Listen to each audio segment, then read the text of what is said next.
Hello. Assalamu alaikum. How are you? Mahmoud Zahar is back at his Gaza home after 2 weeks lying low. As a founding member of Hamas, he is, for Israel, a target. First of all, can you tell us the status of the ceasefire? We're a few days into it. It seems to be holding.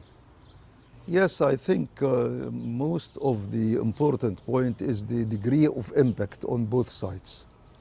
I think nobody in both sides is looking for escalation more than what happened before. So I believe that it will continue. 11 days of conflict between Israel and Hamas left 260 dead, most in Gaza. Yet Dr. Zahar claims Hamas achieved a strategic and symbolic victory. The new element here is the degree of the resistant movement, particularly in Gaza, to attack the Israeli targets and at very important points, including most of the overcrowded area in the civilian society.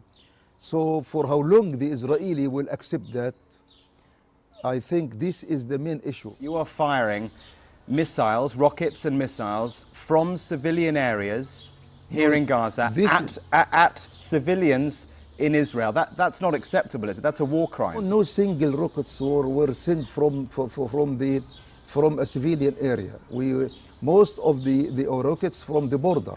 That's not true, though, is it? Because we've This is seen true. video of rockets being fired from within the built-up area of Gaza City at Israeli communities. This is not against Israeli community. This is against Israeli occupation. This is against Israeli aggression. Are you not at least in part responsible for the conditions here? Because you, Hamas, spend your money on weapons, you spend your money on tunnels, you spend your money on fighters. You are not spending your money on the civilian population here. Give me one example in the world that they have no military ministry to defend themselves.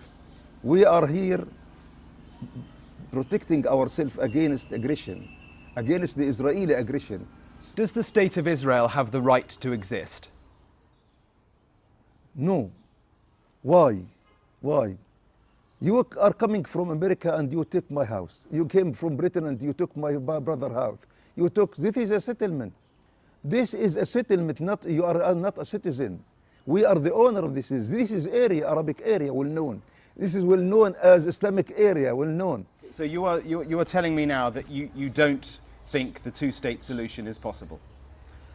Practically, that was proved. It is not my assessment. This is the nub of the issue. This is really important.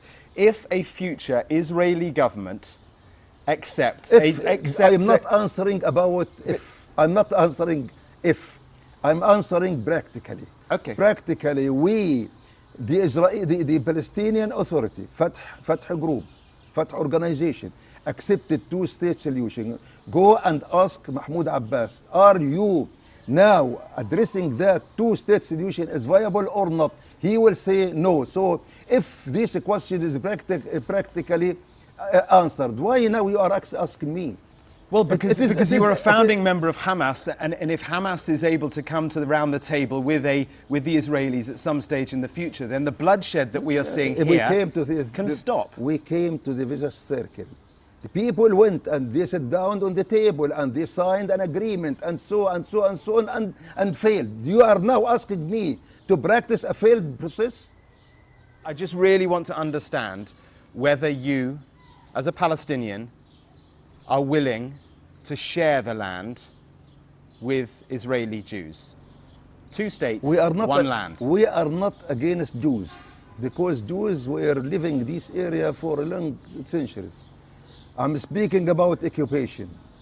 If President Biden was willing to sit down with you, with Hamas, would you talk to him? Why not? Why not? Why not? Mr. Biden, yes, he is supporting Israel, but I think we have a mission as a Palestinian people to speak to him frankly. It will come as a relief for many that senior Hamas officials believe this ceasefire will hold for now. But like so much in this conflict, the gulf between the two sides remains vast. Let me ask you one last thing. How would you define peace? peace means justice. No peace without justice. And the prospects for long-term peace as elusive as ever. Mark Stone, Sky News in Gaza.